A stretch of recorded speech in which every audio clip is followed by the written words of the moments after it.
The foundation of Islam is erroneously attributed to Muhammad alone. However, as we shall see in this chapter, Islam has many founders. Many Arab poets and sages have contributed to the formation of that Arab religion. Even Muhammad's grandfather and great-grandfather have made considerable contributions which paved the way for the new religion. Muhammad has simply compiled the already existing religious ideas and practices that have been created by others and were known to the Arabs of his time. He was like the blind poet Homer, who compiled the ancient Greek mythologies in his epic poems of the Iliad and the Odyssey.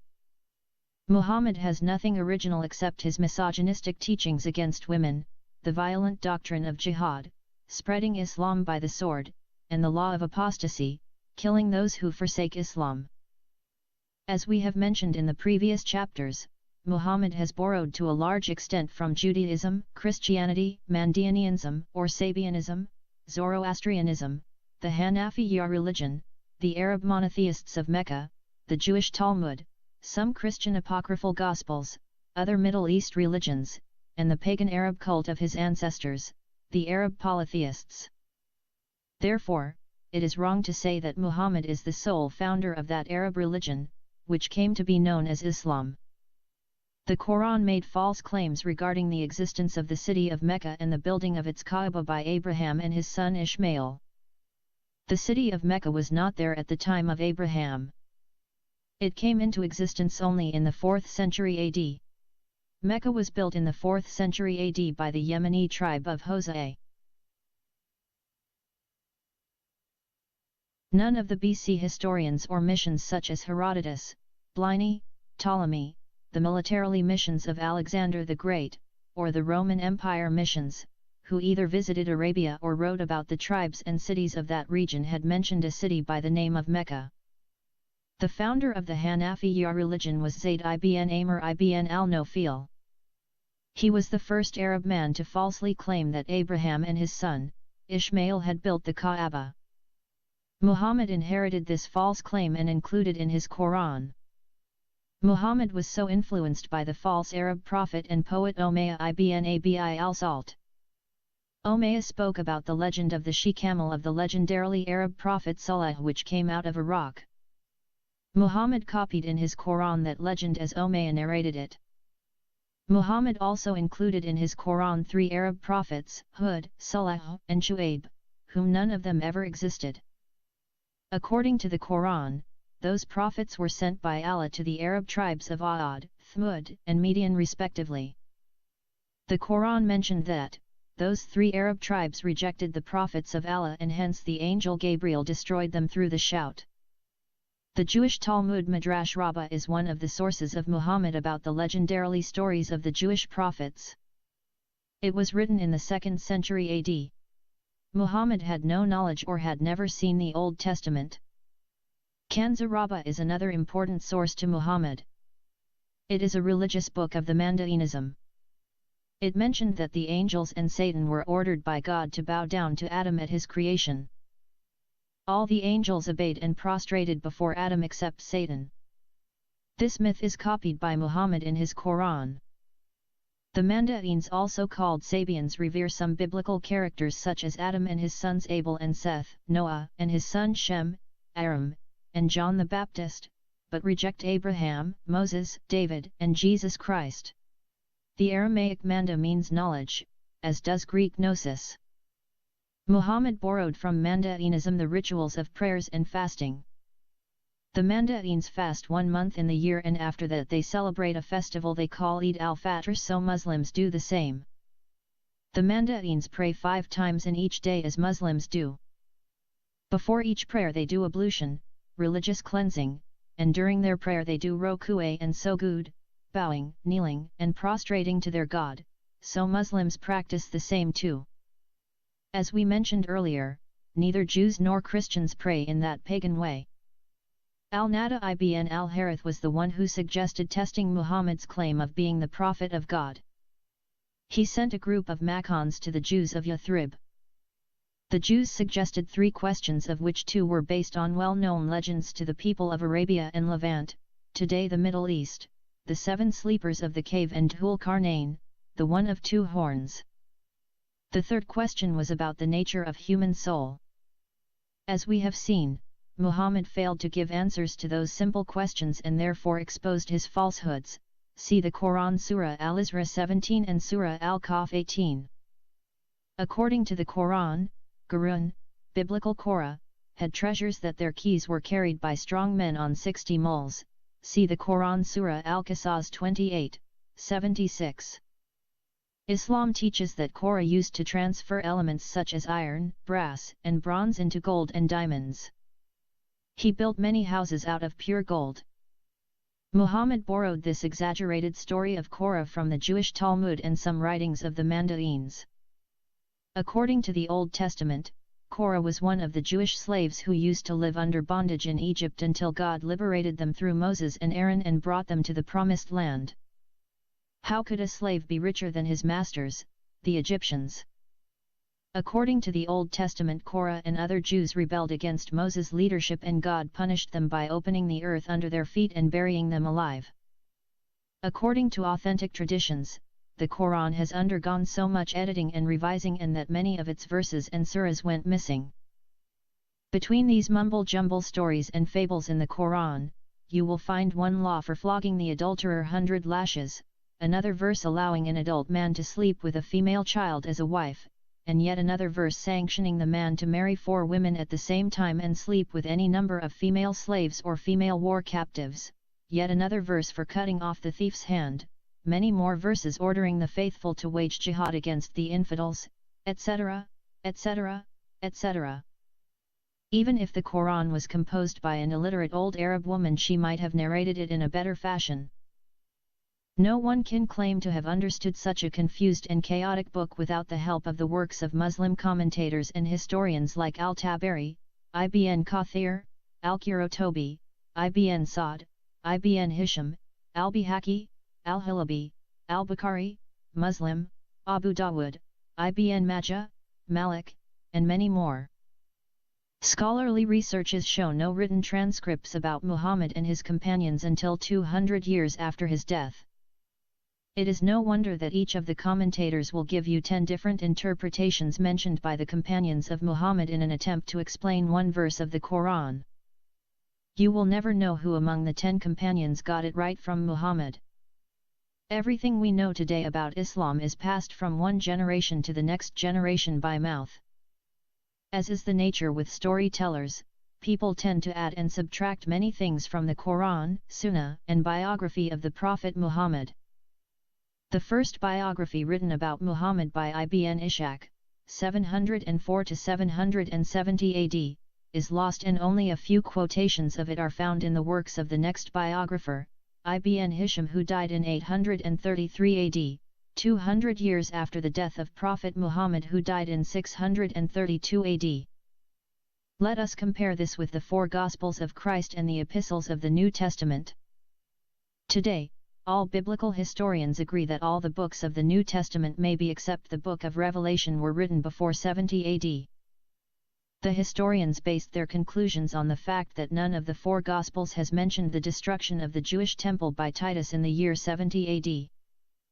It was a huge historical event which affected the life of the Jews until today. The historian Flavius Josephus reported that the Roman army killed 1,300,000 Jews and taken as slaves 700,000 Jews. They completely destroyed the Jewish temple. Those Jews who escaped the Roman massacre and capture were scattered all over the world. Wherefore, if any of the Gospels or the Epistles had been written after that historical event, then its author would be more than willing to mention it, because Christ prophesied the destruction of the temple. Jesus died in 32 AD and all the 4 Gospels and the Epistles of the New Testament were written in less than 40 years from the time of his death, whereas Muhammad died in 632 AD and the first reliable and complete biography of him was written 200 years after his death. This one of the facts that led some modern Western critics to conclude that the Prophet Muhammad never existed and whatever was written about him was the creation of latter generations. Muhammad also has borrowed many teachings and doctrines from the followers of the Hanafiya cult. In his book, Al-Hizb al-Hashmi and Tasis al-Dawla al-Islamiyya, the Hashemite party and the foundation of the Islamic State, Sayyid Mahmud al-Kimni traces the origin of the Islamic religion to Abdul-Muttalib, the grandfather of the Prophet Muhammad, who was a follower of the Hanafiya religion. If God wants to establish a state, he creates men like these, said Abdul-Muttalib while pointing his hand towards his sons. Al-Kimni 1996, page 51. According to Al-Kimni, the idea of creating an Islamic state based on Arab religion goes back to the grandfather of the Prophet. Abdul-Muttalib understood that the Arab tribes were impossible to be united into one kingdom because of a lack of tribal cohesion. In a kingdom, the ruling tribe would dominate other tribes and no tribe would accept that. For that reason, the only way to unite the Arab tribes together was to have a king prophet to rule over them. Such a unity could not be resisted because it would be considered of divine origin. When he understood the problem, Abdul-Muttalib borrowed the idea of the king prophet from the Jewish example of King David and his son, King Solomon. And so, he began his religion of al-Hanafiya, a monotheist religion in pre-Islamic Arabia. Islam is believed to be a continuation of that religion, which he traced its origin to the ancestor of the Arabs, Ibrahim or Abraham. Furthermore, in tracing the origin of the idea of the Islamic State, Al-Kimni went beyond Abdul-Muttalib to the great-grandfather of Muhammad, Qusay ibn Kilab. In pre-Islamic period, many Arab tribes struggled to control the important city of Makkah. The tribe of Ibn Nayyar took Makkah from the tribe of Guraban, and then the tribe of Madar defeated Ibn Nayyar and captured the city. From the Madar, the control of Makkah passed to the Yemenite tribe of Hosea. And finally the Qurayshi tribe, under the leadership of Qusay ibn Kilab, captured Makkah. Through deception, Qusay ibn Kilab bought the keys of Al-Kaaba, an ancient religious shrine in Makkah, which is called the House of Allah in Islam, from Gebshan al-Hosea, in exchange for a bottle of wine. Al-Kimni 1996, page 81, quoting from Ibn Kathir, page 194, and Ibn Hisham, Al-Sirah, pages 109, 115. When he took control of the city and the Kaaba, Qusay founded Dar al-Nadwa or House of Commons, page 82, Al-Kimni quoting Ibn Kathir, Al-Bidayah and Al-Nihaya, page 192. Makkah became under Qusay a small state and Dar al-Nadwa like a place of democracy for the Bedouin Arabs. According to Ibn Kathir, Qusay became a king and all the Maccan tribes became his subjects. In those days Makkah was not the only city in Arabia to have a Kaaba. There were the Kaaba of Najran, the Kaaba of Shadid al-Ayadi, and the Kaaba of Qatafan, Al-Kimni, page 65. Each Kaaba was erected to house an idol of a great tribal leader, known as Rab, which means Lord, or housing a holy stone. Volcanic and meteoric stones were objects of worship for the Bedouin Arabs. The Arabs venerated these two types of stones because they believed the former erupted from the earth and the latter fell from the walls of the house of God in heaven. Accordingly, the Kaaba of Mecca is housing a holy black stone, to this day. Richard Burton, who pretended to be a Muslim and visited Mecca, took a small piece of the black stone and subjected it to a scientific test. The test proved that the black stone was part of the shattered pieces of a meteor. Al-Kimni, page 25. The Islamic myth has many stories to tell about the origin of the black stone. One story says when Adam was driven out of heaven, he took a stone from paradise and brought it down with him. The stone was so bright and white but turned into black because it sucks the sins of those who kiss it every year during the Hajj rituals.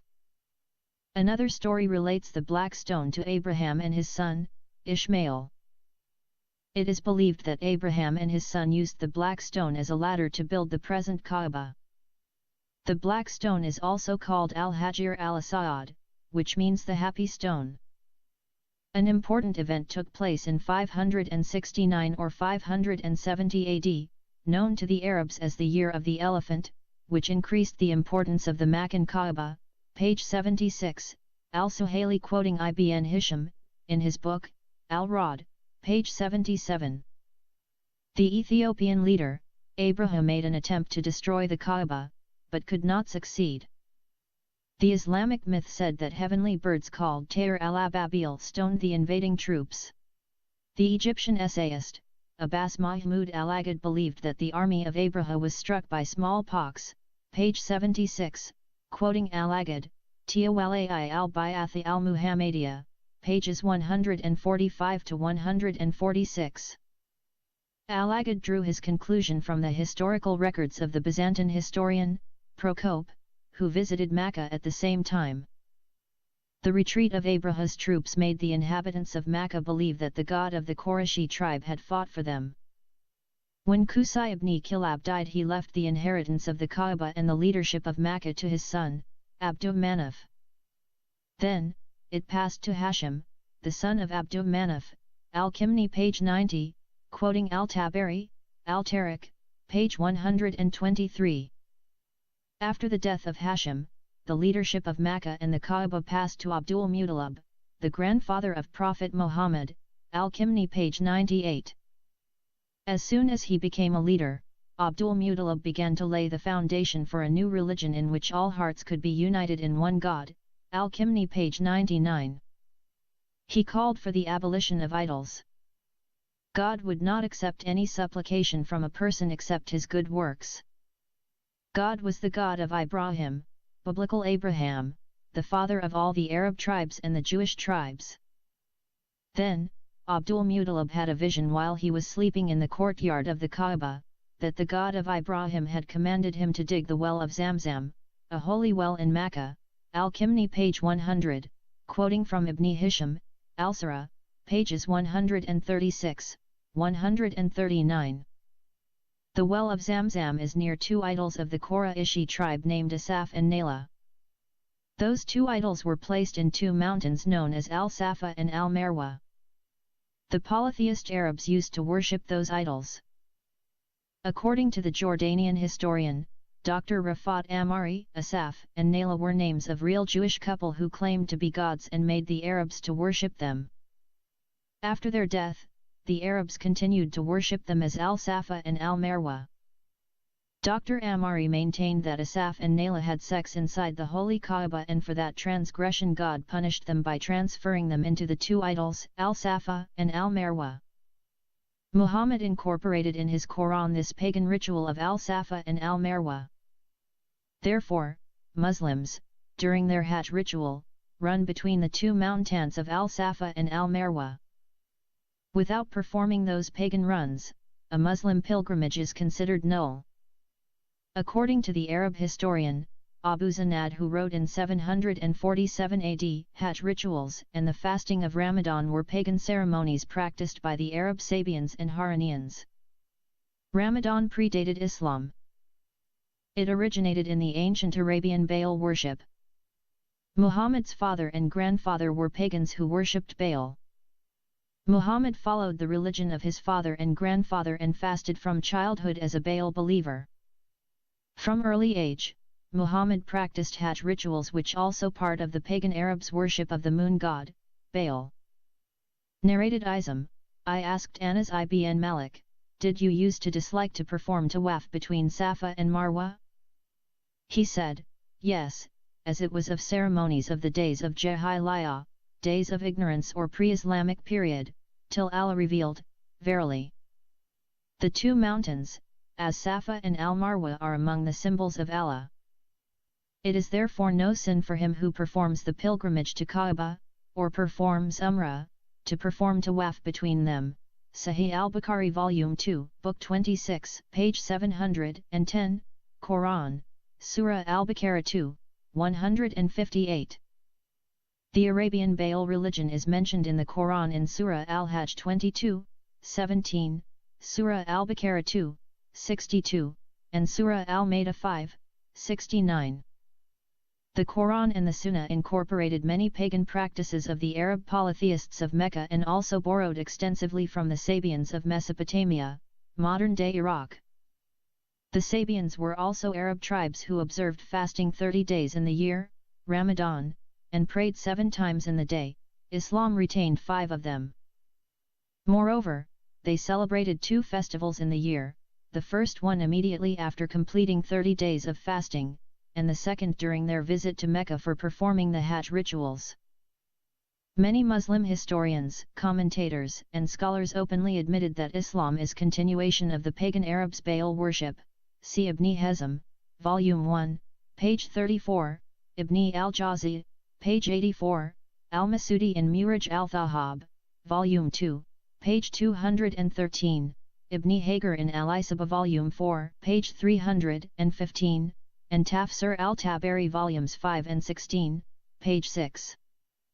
Then Abdul-Muttalib renounced all pagan worship and practices and asked the people of Makkah to return to the religion of Ibrahim, which was the religion of Hanafiyyah.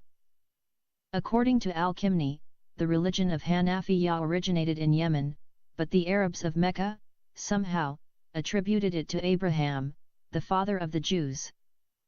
When the month of Ramadan came, Abdul-Muttalib would go to the cave of Hira, and worship. The Prophet Muhammad claimed that the angel Gabriel appeared to him for the first time in this cave and gave him the first verses of the Quran. In pre-Islam, this cave was called Kharkira, which means the cave of feces, a place where the men of Makkah would go to answer the call of nature.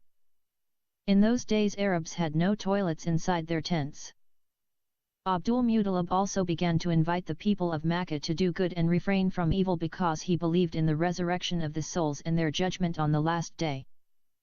In fact, Abdul-Muttalib was not the first founder of the Hanafiyyah, but according to al-Kimni some people from Yemen founded the religion in the 1st century before the birth of Christ.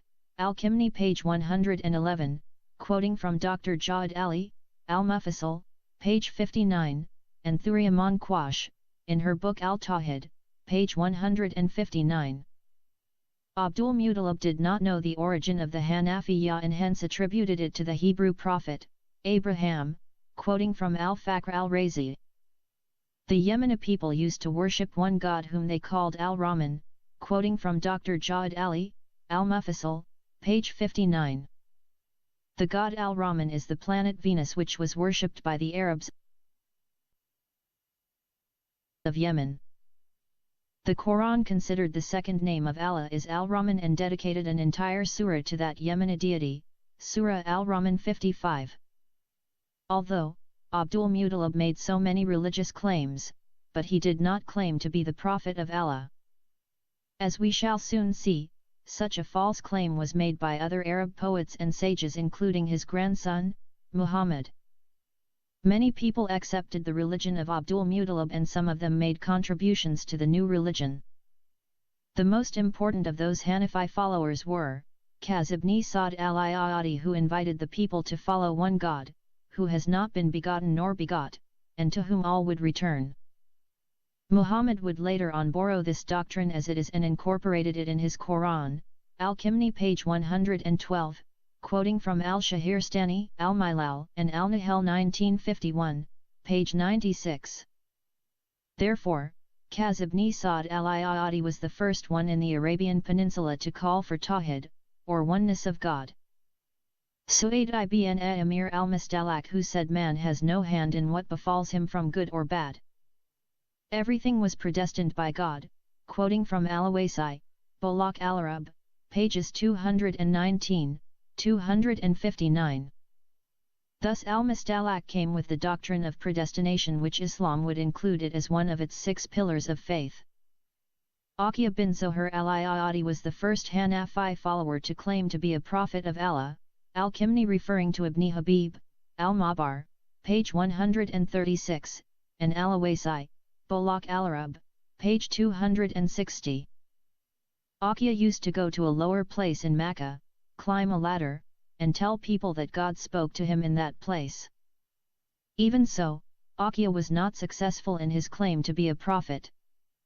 Among the Hanafiyyah followers was Waraka ibn Nawfal. Waraka called people to worship the God of Abraham and followed the Hanafiyyah in the beginning and then became a Christian, Nestorian Christian. He was the relative of the first wife of Muhammad, Khadijah, and through him, she confirmed the prophethood of her husband Muhammad, Al-Kimni page 114, quoting Ibn Hisham, Al-Sirah, pages 511 to 512. Alif ibn Shihab al-Tamimi who believed in the oneness of God, the resurrection of souls, and the reward of good and punishment of evil, Al-Kimni page 115, referring to Al-Awasi, Bolak al-Arab, page 277.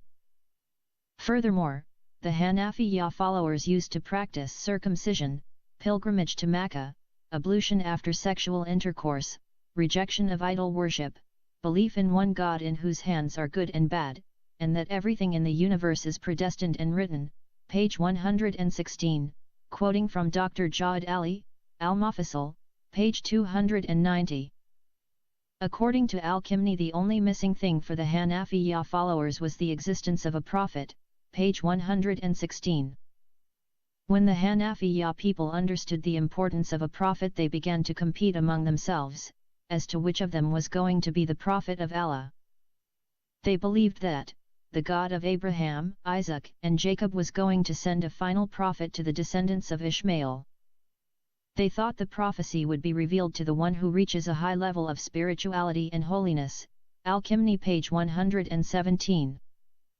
One of those Hanafiya followers who was known for his spirituality was Zayd ibn Umar ibn Nafil, who abstained from alcohol, eating of dead animals, blood, swine, and everything which was slaughtered without calling on the name of Allah or which was dedicated to idols, Al-Kimni page 118, quoting Ibn Hisham, page 206. Another Hanafiya follower was Umayyah ibn Abdullah ibn Abi al-Sald, who did not accept Islam because he expected the prophecy to come to him, Al-Kimni page 121, quoting Dr. Jawad Ali, pages 280 to 281, Ibn Hisham pages 208 to 209, and Ibn Kathir pages 206, 208.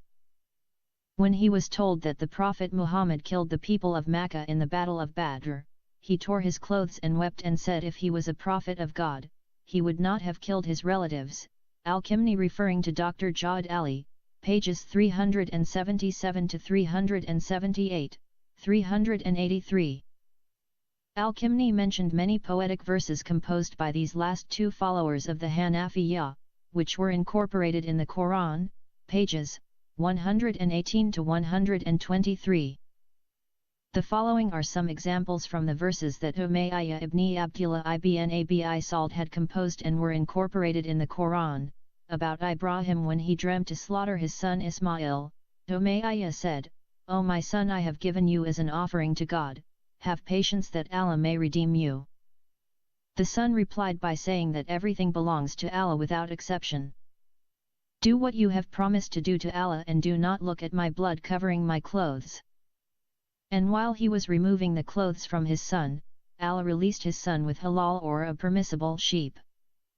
About Mary and her son Jesus, he said, "And in your religion for the Lord of Mary is a sign," foretelling about the servant Jesus, the son of Mary. Descended to her after her people fell asleep, a messenger who did not confine or hide. He said, "Do not scare or disbelieve the angels from the Lord of A'ad and Jeriham. I am a messenger from Al-Rahman to bring to you a son." She said, "How can I have a son when I have not been a bad woman or pregnant or woman of high esteem?" About Moses and Aaron and their story with Pharaoh, he said, "Out of your goodness and mercy you made Moses a prophet. You said to him, 'Go you and Aaron to Pharaoh,' who became arrogant. Say to him, 'Have you made the earth without mountains to protect it?' And say to him, 'Have you made the sky without supporting pillars?'" About the resurrection day, he said, "When they appeared before the owner of throne, who knows what is hidden and what is revealed? When we come to him, he is a compassionate God and his promise is fulfilled. And the sinners were taken bare naked where there is their condemnation. There they do not die to take rest, and they remain in the sea of fire." Those poetic verses were copied as they were in the Quran of Islam. Quoting the words of Dr. Jawad Ali, Al-Kimni states, "There is great similarity and agreement between the views and beliefs of this poet and what has been mentioned in the Holy Quran regarding the description of the resurrection day, paradise, and hell. More than that, we find in the poetry of Umayyah, the same verses and the same construction of sentences appeared in the Quran and the Book of the Hadiths. Of course, we cannot assume that Umayyah had taken from the Quran because the Quran had not yet been revealed. As concerning his death at the 9th year of Hijrah, we cannot also assume that he had stolen the verses of the Quran because the Quran had not yet been fully revealed. Pages 123 to 124, Dr. Jawad Ali, Al-Mafsal, pages 384 to 385. Conclusion: Muhammad has taken the verses of Umayyah and included them in his Quran, which he falsely claimed to be inspired to him by Allah through his angel Gabriel. Along with the Hanafiya faith, Al-Kimni spoke briefly about the religion of Al-Sabiyya or the Sabians. According to him, the followers of the Sabiyya used to pray many times in the day, and those prayers were compulsory. They used to do qiyam, standing, and ruk'u, kneeling and prostration, do ablution before each prayer, and wash their bodies after sexual intercourse, and they have conditions that defile the ablution. Al-Kimni, page 111, quoting from Mahmud Al-Agad 1967, page 144. The appearance of the awaited prophet. After this background, Al-Kimni said, and after that Muhammad, prayers and peace of Allah be upon him, began to follow the steps of his grandfather Abdul Muttalib to the cave of Hira, and this cave was changed into a holy place and entered history, and he believed in Hanafiya, and before he reached the age of 40, he concluded the matter by declaring himself to be the prophet of the Ummah, or community, after the God of Abraham was revealed to him. Al-Kimni, page 132. From the preceding two chapters and this chapter it became crystal clear that Muhammad has borrowed the religious ideas and practices of other religions and also from his contemporary Arab sages and poets. He was a mere compiler of others' religious teachings. Many false prophets appeared before him, but none of them could succeed in forming a new religion. In the beginning Muhammad also failed to form a new religion. He preached his new religion for 13 years while he was in Mecca, and he could not win more than 73 followers. But, when he fled to Medina and formed his Mujahideen fighters and made his religion compulsory, he began to gain more followers.